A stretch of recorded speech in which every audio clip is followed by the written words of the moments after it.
Istri muda atau istri kedua dari seorang mantri menghilang saat berjualan, ternyata setelah dicari ditemukan di mobilnya sendiri sudah dalam keadaan tak bernyawa dirampok seseorang. Seorang wanita bernama Ponda Hariningsih berusia 40 tahun tinggal di Kebon Lada, Kota Binjai, namun kini dirinya tinggal di Langkat. Ponda sendiri punya suami dan dirinya ternyata istri kedua. Menikah dengan salah satu mantri yang cukup terkenal di daerah Langkat, Ponda sendiri mengisi kesehariannya dengan berusaha. Berjualan es jumbo di dekat sekolah anak-anak di daerah Taman, Ponda pun mendapatkan hari naas saat dirinya berjualan. Meski seorang istri muda dari seorang mantri cukup terkenal, nampaknya Ponda tak berleha-leha dirinya mencari uang dengan berjualan usaha es jumbo. Saat itu sang suami tak bisa menelpon Ponda, bahkan saat ditelepon Ponda tak angkat, penasaran. Sang suami pemantri pun langsung datang ke tempat jualan Ponda. Namun di sana ada yang aneh. Semua barang jualan Ponda ada di sana, bahkan sendal Ponda pun ada di sana, namun Ponda tak ada di sana. Bingung mencari keberadaan Ponda yang nampak menghilang, sudah dicari kemana-mana tak ada. Akhirnya pemantri menelpon kakak Ponda. Tak lama kakak Ponda pun datang ke tempat usaha Ponda. Karena masih tetap tak bisa menghubungi Ponda, akhirnya suami Ponda dan sang kakak pun langsung mencari Ponda lewat GPS di mobil Ponda. Saat itu akhirnya ketahuan di mana titik mobil Ponda berada, hingga akhirnya mereka ke tempat itu. Terlihat dari jauh mobil itu pun parkir. Saat itu pelan-pelan kakak dari Ponda pun membuka mobil tersebut, namun ternyata di dalamnya mengeluarkan banyak darah hingga membuat kakak dari Ponda dan suami Ponda pun melaporkan kepada pihak kepolisian.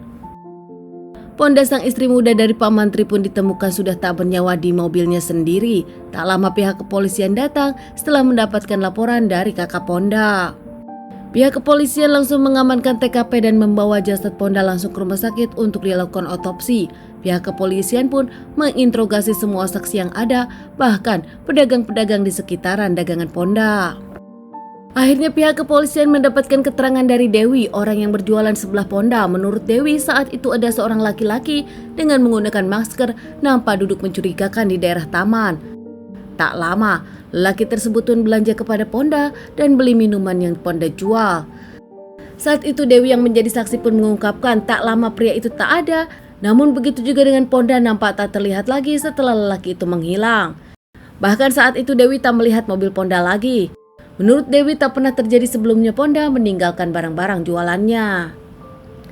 Ternyata di tempat mobil disimpan pun ada CCTV, hingga akhirnya pihak kepolisian meminta bukti CCTV tersebut.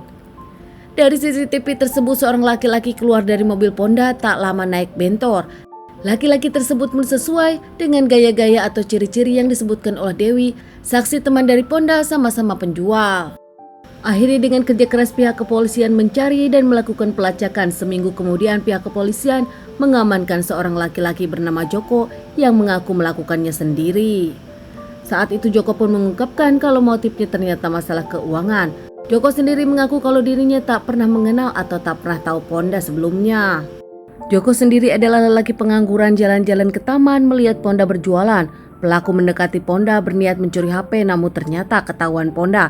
Hingga akhirnya pelaku pun memukul Ponda dengan batu paping blok. Saat Ponda pingsan langsung membawa Ponda ke mobil Ponda. Di sana bahkan diajak berkeliling di medan. Ternyata saat itu Ponda masih bernapas dan bangun. Tak lama Joko pun langsung panik hingga akhirnya menikam Ponda beberapa kali hingga Ponda tak bernapas. Di jalanan sepi Ponda pun ditinggalkan di mobilnya dan pelaku pun kabur menggunakan bentor. Joko sendiri sempat membeli obat terlarang senilai 70.000. Saat itu Joko mengambil HP, uang dan emas Ponda. Menggadaikan emas dan handphone Ponda, Joko pun mendapatkan uang. Dari permasalahan ini Joko pun diamankan dan disidangkan. Joko sendiri mendapatkan hukuman seumur hidup penjara. Kesedihan keluarga Ponda pun nampak terlihat. Keluarga Ponda sedih karena kehilangan Ponda untuk selamanya, wanita yang dikenal baik, mandiri, ramah, dan juga tulang punggung keluarga. Begitu juga suami dari Ponda, Pak Mantri. Pak Mantri kerap menyebutkan kepada Ponda untuk tak usah berjualan lagi dan diam di rumah saja. Namun nampaknya Ponda menginginkan hasil uangnya untuk keluarga. Ponda sendiri dikenal menyayangi keluarga. Kini Pak Menteri mengakui dirinya kehilangan sang istri. Teman-teman, sekian dulu bahasan kasus yang aku bawakan kali ini. Semoga ini bisa dijadikan pelajaran untuk kita semua dan ditunggu bahasan kasus-kasus selanjutnya.